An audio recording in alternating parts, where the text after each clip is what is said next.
Most people believe the hardest part of building wealth is earning more money. It's not.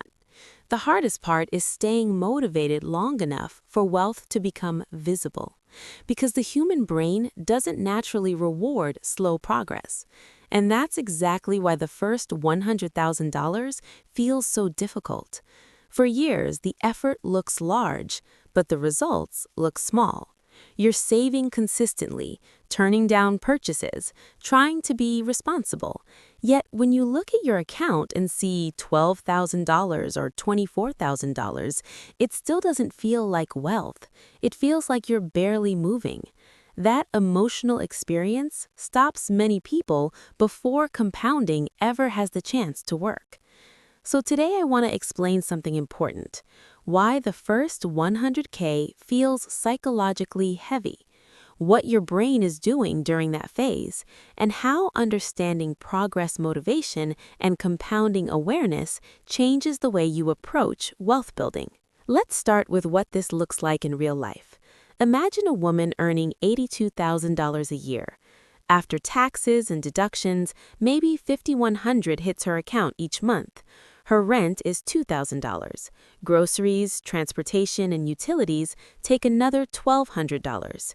Insurance, subscriptions, and basic expenses take another $600. That leaves roughly $1,300 each month that can go towards saving or investing. So she decides to build wealth intentionally. She sets up automatic transfers. Maybe $800 goes to investments, $300 goes to savings, $200 stays flexible. For the first few months, the system feels empowering. She's finally doing what financial experts recommend. She checks the account after 6 months. It shows about $6,600 saved or invested. Objectively, that's good progress, but emotionally, it doesn't feel dramatic, because the effort required to create that progress feels much larger than the visible result. She's cooking at home more often, thinking about purchases before making them, saying no to things she might have said yes to before. The lifestyle adjustments feel noticeable, but the financial reward still feels distant. So the brain begins asking subtle questions. Is this really making a difference? Will it take decades to matter? This still doesn't feel like wealth. And that's where motivation starts to weaken, not because the math stopped working, but because the brain hasn't learned to recognize the early stage of wealth building as progress. This is why many people repeatedly restart their savings journey. They build $8,000, then spend part of it. They reach $15,000, then loosen their system. They get close to $25,000 and suddenly decide they deserve a break. It's not always irresponsible behavior. Often it's psychological fatigue, because early wealth building feels slow. And when progress feels slow, the brain struggles to stay engaged. There are two major psychological forces behind this experience. The first is progress motivation. The second is present bias combined with compounding blindness. Let's start with progress motivation. Researchers Teresa Amabel and Stephen Kramer studied workplace motivation and discovered something called the progress principle. Their research showed that people are most motivated when they feel they are making meaningful progress toward a goal, not necessarily when they reach the goal, but when progress is clearly visible. When progress becomes difficult to see, motivation drops. This principle appears in many areas of life: fitness, learning, career growth, and especially personal finance. If someone saves $10,000 and immediately sees a life-changing result, motivation would stay strong. But wealth building doesn't work like that. The early phase of compounding produces relatively small, visible outcomes. For example, imagine someone invests $25,000. At a 7% annual return, that produces roughly $1,750 in growth in a year. It's mathematically meaningful, but psychologically, it doesn't feel dramatic. Now, compare that to someone with $200,000 invested. At the same 7%, the growth is $14,000 per year. That feels real. Now, imagine $500,000 invested. At 7%, that produces $35,000 per year. At that point, wealth begins generating noticeable momentum. But here's the psychological problem. The brain only experiences the early stage. It experiences the slow phase. It doesn't emotionally register the later acceleration. This connects to the second psychological force, present bias. Present bias is a concept studied extensively in behavioral economics by researchers such as Richard Thaler and David Laibson. It describes the brain's tendency to prioritize immediate rewards over future rewards. The brain treats the future as abstract, even when the future reward is much larger.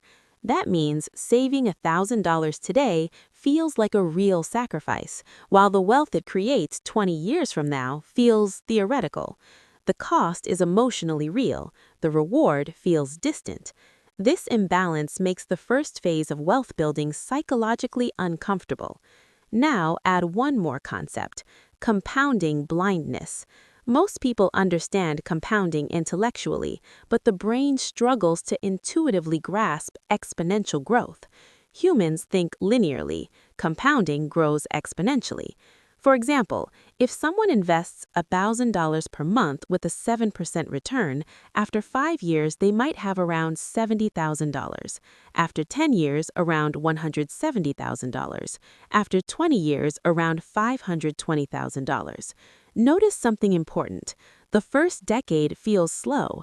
The second decade accelerates dramatically. But psychologically, most people quit during the slow phase because their brain hasn't yet learned to interpret compounding as progress.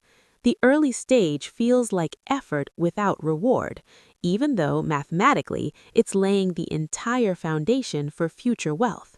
Here is the insight that changes how you experience this process. The first 100K isn't primarily a financial challenge, it's a motivational and identity challenge. During the early phase, the brain is learning a new pattern. It's learning to delay gratification. It's learning to tolerate slow, visible progress. It's learning to prioritize long-term stability over short-term pleasure.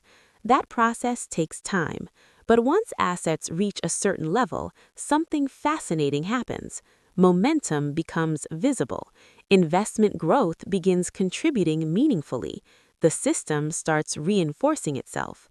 The brain sees the results, and motivation increases again. This is why many investors say the first 100K feels the hardest, not because the math changes, but because the psychological feedback loop finally appears. Progress becomes visible, and the brain starts rewarding the behavior. Here are 4 psychological shifts that make the early phase of wealth building much easier. Shift 1. Measure momentum instead of totals. Most people track wealth by looking at their total account balance, but balances grow slowly in the early phase. Instead, track momentum. For example, how many months in a row you saved, your annual savings rate, your total contributions over time. If someone invests $1,000 per month, that's $12,000 per year. Seeing that annual contribution reinforces progress, even when the account balance still feels modest. Momentum metrics keep motivation alive. Shift 2. Visualize compounding. Because the brain struggles to intuitively understand exponential growth, visualization helps. Use investment calculators. Look at projections. For example, $100,000 invested at 7% for 20 years becomes roughly $387,000 without additional contributions. Seeing those numbers helps the brain emotionally register what patience creates. It transforms saving from sacrifice into strategy. Shift 3. Automate wealth building. Behavioral economists call this the default effect. People are dramatically more likely to stick with automatic choices than effort-based decisions. If saving requires discipline every month, motivation fluctuates. But if investments happen automatically the day your paycheck arrives, the decision disappears. The system handles it. Automation protects you from emotional inconsistency. Shift 4. Shift your identity. Psychologist Albert Bandura's research on self-efficacy shows that behavior becomes easier when people believe they are capable of producing outcomes. Instead of thinking, "I'm trying to save money," shift the identity to, "I'm someone who builds assets." Identity changes behavior because when actions align with identity, they require less resistance. The behavior begins to feel normal. Here's a simple exercise you can do tonight. Open your savings or investment account. Write down two numbers. The first number is your current balance. The second number is the total amount you've contributed over time. Then imagine repeating that contribution every year for the next 5 years.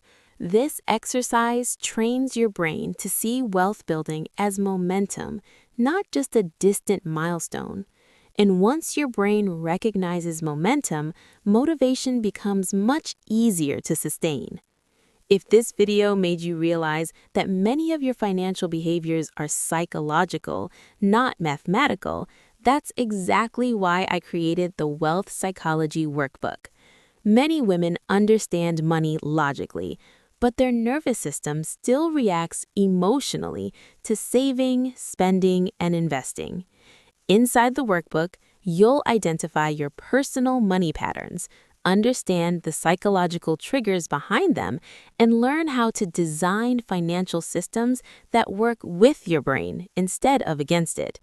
Because once you understand how your brain interacts with money, wealth building stops feeling mysterious and starts feeling intentional. The link is in the description.